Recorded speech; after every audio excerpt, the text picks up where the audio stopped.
नमस्कार बच्चों, मैं टिंकू सेठे, साइंस जोन एकेडमी। हम आज का टॉपिक हमारा है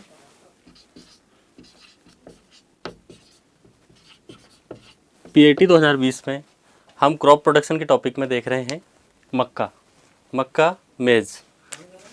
ये जो मक्का की फसल होती है, मेज़ की फसल जो होती है, एक खरीफ की फसल होती है। कल हमने इसको डिवाइडेड किया था कि ये कौन से मौसम की फसल होती है, खरीफ की फसल। मेनली ये खरीफ की फसल होती है, पर अगर इसको किसान चाहे तो तीनों मौसम में बो सकता है। तीनों मौसम मतलब खरीफ, रबी और जायद। खरीफ, रबी और जायद में तीनों में बो सकते हैं, मगर एक चीज़ की रिक्वायरमेंट होती है इसमें, पानी की। अगर आपके पास सिंचाई की सुविधा अच्छी है, सिंचाई की अच्छी सुविधा है, तो आप इस फसल को तीनों मौसम में ले सकते हैं। अब अगर हम सबसे पहले इसकी बात करें कि मक्का का वनस्पतिक नाम या फिर इसको बॉटनिकल नेम भी बोलते हैं, इसका बॉटनिकल नेम क्या है, तो जिया मेज। क्या नाम है इसका बॉटनिकल नेम? जिया मेज। अब इसके बाद देखें कि इसका कुल या फैमिली, इसका कुल या फैमिली क्या है, तो ग्रैमनी कुल में आता है। ग्रैमनी कुल का मतलब होता है घास कुल। कौन सा कुल होता है? घास कुल। घास कुल का मतलब जितनी भी पत्तियां घास के आकार की आपको दिखेंगी, हर फसल के लिए बता रहा हूँ मैं इस बात को, कि आपको जितनी भी पत्तियां घास के आकार की दिखेंगी वो सब की सब ग्रैमनी कुल के अंतर्गत आएंगी। मतलब कि मक्का के आकार की या मक्के के देखें कि मक्के जैसी अगर जितनी भी पत्तियां हैं वो सबके सब किस कुल में आएंगी? ग्रैमनी कुल में। इस चीज़ को ध्यान रखना। अगला अगर हम देखें गुणसूत्र, गुणसूत्रों की संख्या अगर मक्का की फसल में देखें तो गुणसूत्र होते हैं 2n बराबर 20। गुणसूत्र का मतलब होता है कि जो एक पीढ़ी से दूसरी पीढ़ी तक अनुवांशिक गुणों को ट्रांसफ़र करते हैं। ध्यान रखना इस बात को, है ना। गुणसूत्र कितने होते हैं? 2n बराबर 20। अगर मक्का का उत्पत्ति स्थान देखें कि मक्का का उत्पत्ति स्थान या फिर इसकी मतलब ये पैदा कहाँ पर हुआ था, तो मक्का का उत्पत्ति स्थान है मैक्सिको। मैक्सिको अगर शायद आपको पता हो तो मैक्सिको उत्तरी अमेरिका में एक देश है, उत्तरी अमेरिका महाद्वीप में एक देश है, मैक्सिको सिटी करके इसकी राजधानी है। तो ये मैक्सिको में मक्का का उत्पत्ति स्थान है। अगर हम बात करें तो मैक्सिको में साउथ मैक्सिको में 10,000 साल पहले मक्का की उत्पत्ति हुई थी। कितने साल पहले? 10,000 साल पहले। इसके अलावा अगर हम बात करें कि इसकी जलवायु, कि ये मक्का का जो पौधा होता है यानी मक्का की जो फसल होती है वो किस जलवायु में अच्छी पैदा होती है, तो इसके लिए आपको उपोष्ण कटिबंध जलवायु चाहिए। कौन सी जलवायु? उपोष्ण कटिबंध जलवायु। जब हम इस क्रॉप में जलवायु वाला चैप्टर पढ़ेंगे उस टाइम पे मैं आपको सभी प्रकार की जलवायु के बारे में बताऊंगा कि कौन सी जलवायु किस प्रकार से क्या होती है, तो जलवायु के बारे में आपको ज़्यादा नॉलेज हो जाएगी। आगे अगर हम देखें कि मक्का की फसल के लिए तापमान, कितना तापमान चाहिए होता है, मतलब ज़्यादा अगर तापमान हो जाए तो भी दिक्कत होती है और कम हो जाए तो भी दिक्कत होती है। तो तापमान कितना चाहिए? 25 से 30 डिग्री सेल्सियस के आसपास तापमान होना चाहिए। और लगभग बारिश के मौसम में तापमान इतना ही होता है, इसलिए खरीफ की फसल है ना। और खरीफ के मौसम में अच्छी फसल होती है। तो तापमान कितना चाहिए? 25 से 30 डिग्री सेंटीग्रेड। इसके अलावा इसके लिए हमको मिट्टी कौन सी चाहिए, तो मक्का की फसल के लिए हमको मिट्टी अगर देखें तो लगभग तो सभी प्रकार की मिट्टियों में होती है, पर मेनली जिस मिट्टी में ये फसल होती है, अच्छे से उत्पादन जिस मिट्टी में होता है उस मिट्टी के बारे में हम देखते हैं कि चिकनी मिट्टी इसके लिए बहुत अच्छी मानी जाती है। चिकनी मिट्टी, दोमट मिट्टी और कांप मिट्टी। कितनी? 3 मिट्टी बताया मैंने मक्का की फसल के लिए कि 3 मिट्टी अच्छी मानी जाती है मक्का की फसल के उत्पादन के लिए। चिकनी मिट्टी, दोमट मिट्टी और कांप मिट्टी। ध्यान रखना इनको।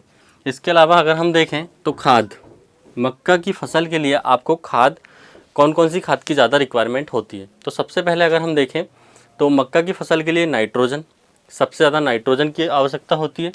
नाइट्रोजन के अलावा सल्फेट, और इसके अलावा और आप जो भी दे सकते हो। बाकी इसके लिए सबसे ज़्यादा मेन रिक्वायरमेंट होती है नाइट्रोजन की, सेकेंडली होती है किसकी? सल्फेट। अगला देखें कि मक्का की फसल के लिए पानी या फिर जल की आवश्यकता या सिंचाई की आवश्यकता होती कितनी है बेसिकली। अगर बरसात में देखें तो बरसात के मौसम में आपको 100 से 150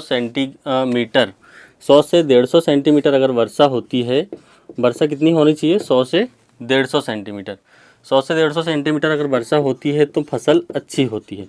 मतलब कि ज़्यादा पानी भी नहीं चाहिए ना कम पानी भी नहीं चाहिए, मीडियम पानी इसकी रिक्वायरमेंट होती है। आगे अगर हम देखें कि मक्का की फसल की बुआई, इसकी बुआई आप कब से कब तक कर सकते हैं, तो मक्का की फसल की बुआई अगर हम खरीफ के मौसम में करें तो खरीफ के मौसम में मक्का की फसल की बुआई होती है जून से जुलाई के महीने में बुआई होती है। और इसकी कटाई होती है अक्टूबर से नवंबर के महीने में। अक्टूबर से नवंबर के महीने में आप मक्का की कटाई कर सकते हैं। मैंने आपको एक चीज़ और बताया था कि मक्का की फसल को हम तीनों सीज़न में ले सकते हैं, इस बात को ध्यान रखना। बहुत कम ऐसी फसल है जिनको हम तीनों सीज़न में बो सकते हैं। जैसे धान की फसल को भी हम भारत में तीनों सीज़न में लेते हैं, इस बात को और अच्छे से ध्यान रखना। धान की फसल होगी, मक्का की फसल होगी, और जो भी फसलें आएंगी मैं उनके बारे में अलग से बताऊँगा। आगे अगर हम देखें कि जो मक्का की फसल है, मक्का का जो पौधा होता है, मक्का का पौधा बेटा द्विलिंगी होता है। मक्का का पौधा जो होता है वो कैसा होता है? द्विलिंगी।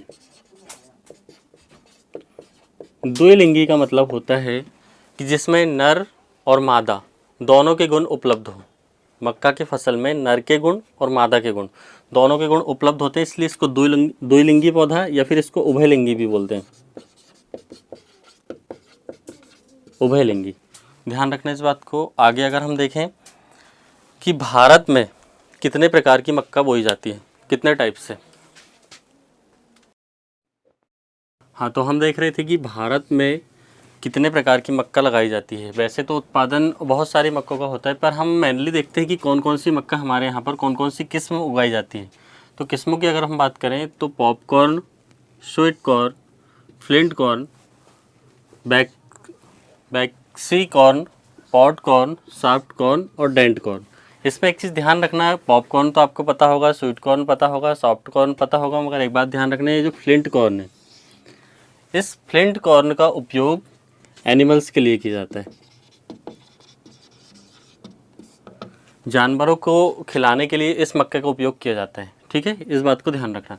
आगे अगर हम बात करें कि मक्का की खेती हमारे भारत में कौन कौन से राज्यों में कहाँ कहाँ होती है अच्छे से, तो सबसे ज़्यादा आंध्र प्रदेश में सबसे ज़्यादा इसकी खेती होती है। इसी कारण आंध्र प्रदेश इसका सबसे बड़ा उत्पादक राज्य है। मक्के का सबसे बड़ा उत्पादक राज्य कौन है? आंध्र प्रदेश। फर्स्ट नंबर लगता है इसका मक्का उत्पादन में, ध्यान रखना इस बात को। बिहार, इसके अलावा कर्नाटका, इसके अलावा राजस्थान, इसके अलावा उत्तर प्रदेश, और इसके अलावा 6वें नंबर पे है मध्य प्रदेश। मक्का उत्पादन में हमारा 6 नंबर लगता है। और एक बात और ध्यान रखना, जब हम मक्का पढ़ रहे हैं तो हम छिंदवाड़ा वाले हैं, तो हमारा जो छिंदवाड़ा है वो क्या है? Corn city of India. Corn city of India कौन है? छिंदवाड़ा। ध्यान रखना इस बात को। आगे अगर हम देखें कि जो मक्का की फसल है एक प्रमुख खाद्य फसल के रूप में जानी जाती है और मोटे अनाज की फसल है, मोटे अनाज की श्रेणी में आता है। और मक्का का जो पौधा है, मक्का का पौधा C4 साइज़ का पौधा कहलाता है। अगर हम बात करें तो C4 size, C2 size, C3 size, इस प्रकार के बहुत सारे फसलों में पौधे होते हैं। इसके बारे में हम अलग से एक टॉपिक निकालेंगे कि C4 साइज़, C3 साइज़ और C2 साइज़ क्या होता है। इनके बारे में हमको अच्छे से देखना है। एक बात आप ध्यान रखना कि मक्का का जो पौधा होता है वो किस प्रकार का पौधा होता है? C4 साइज़ का पौधा होता है।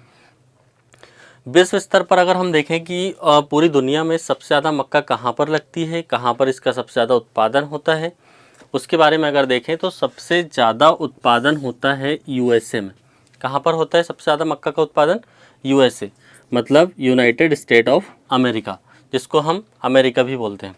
ठीक है, इसके अलावा चाइना, इसके अलावा ब्राज़ील के अलावा मैक्सिको, और उसके अलावा इंडिया मतलब हमारा भारत 5वें नंबर पर है। कौन से स्थान पर है? 5वें स्थान पर। भारत का नंबर मक्का के उत्पादन में 5वां लगता है। एक क्वेश्चन बार बार आता है BAT के एग्ज़ाम में, एक बात इसको ध्यान रखना कि भारत का 5वां नंबर है मक्का के उत्पादन में। आगे अगर हम देखें कि मक्का का अंतर्राष्ट्रीय अनुसंधान केंद्र, कि मक्का के ऊपर रिसर्च कहाँ पर होती है, तो अंतर्राष्ट्रीय अनुसंधान केंद्र हमारे मैक्सिको में है, जहाँ पर इसका उत्पत्ति स्थान है। हमने सबसे स्टार्टिंग में देखा था कि मक्का का उत्पत्ति स्थान कहाँ पर है? मैक्सिको। साउथ मैक्सिको में 10,000 साल पहले मक्का की उत्पत्ति हुई थी, और वहीं पर मक्का का अनुसंधान केंद्र भी है। इंटरनेशनल मेज रिसर्च इंस्टीट्यूट कहाँ पर है? मैक्सिको में। इसके अलावा अगर हम देखें कि हमारा राष्ट्रीय मक्का अनुसंधान केंद्र, तो राष्ट्रीय मक्का अनुसंधान केंद्र हमारे यहाँ पर मध्य प्रदेश में ही है। इसको अच्छे से मतलब ध्यान से पढ़ना, क्योंकि मध्य प्रदेश में है इसलिए ज़्यादा इम्पोर्टेंट है। तो मध्य प्रदेश में कहाँ पर है? खमरिया आपने सुना होगा, जबलपुर के खमरिया में मक्का का राष्ट्रीय अनुसंधान केंद्र है। आगे अगर हम देखें तो हाँ, तो हम आगे देख रहे थे मक्का के दाने को हम क्या बोलते हैं, कैरियोप्सिस। जो मक्का का कॉर्न का जो दाना होता है उसको हम कैरियोप्सिस के नाम से जानते हैं। इस बात को अच्छे से पढ़ लेना, कैरियोप्सिस। इसके अलावा आगे अगर हम देखें तो मक्का के दाने में जो प्रोटीन होती है, मक्के में जो प्रोटीन होती है उसको जीन के नाम से जानते हैं। जीन, मक्के की जो प्रोटीन होती है जीन के नाम से जानते हैं। पिछले बार की पीएटी का क्वेश्चन है, पिछले 2019 की पीएटी का क्वेश्चन है पिछले, है ना, ध्यान रखना इसको।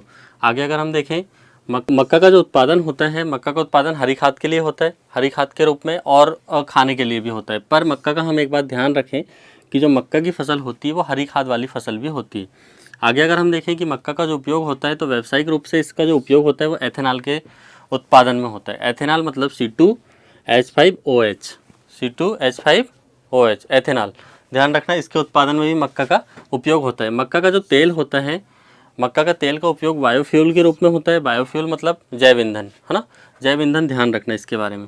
आगे अगर हम देखें तो मक्का जो होता है, मक्का का अगर हम देखें कि मक्का कार्बोहाइड्रेट का मुख्य स्रोत के रूप में जाना जाता है। जो लोग मक्का की फसल या फिर मक्का को मुख्य अनाज के रूप में यूज़ करते हैं उनके लिए कार्बोहाइड्रेट का एक अच्छा स्रोत है। और दूसरी चीज़, जो लोग मक्का को मुख्य अनाज के रूप में उपयोग करते हैं उनको कार्बोहाइड्रेट तो अच्छे से मिल जाता है, मगर एक चीज़ की और दिक्कत होती है कि ये जो मक्का का जो मुख्य अनाज के रूप में उपयोग करते हैं उनके लिए विटामिन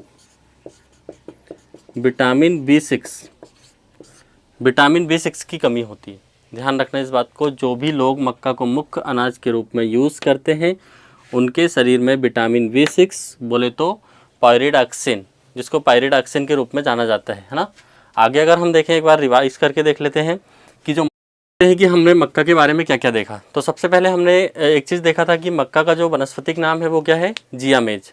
इसके अलावा हमने इसके बारे में देखा था इसका कुल कौन सा है, ग्रेमिनी। तो ग्रेमिनी कुल मतलब घास कुल के अंतर्गत आता है। इसके बारे में हमने और देखा था कि इसके गुणसूत्र कितने हैं। गुणसूत्र मतलब क्रोमोसोम, और क्रोमोसोम का मतलब जो एक पीढ़ी से दूसरी पीढ़ी तक लक्षणों को लेके जाते हैं, ट्रांसफ़र करते हैं। तो इसका वनस्पतिक नाम क्या है, बॉटनिकल नेम अगर हम इसकी बात करें तो बॉटनिकल नेम है इसका जियामेज,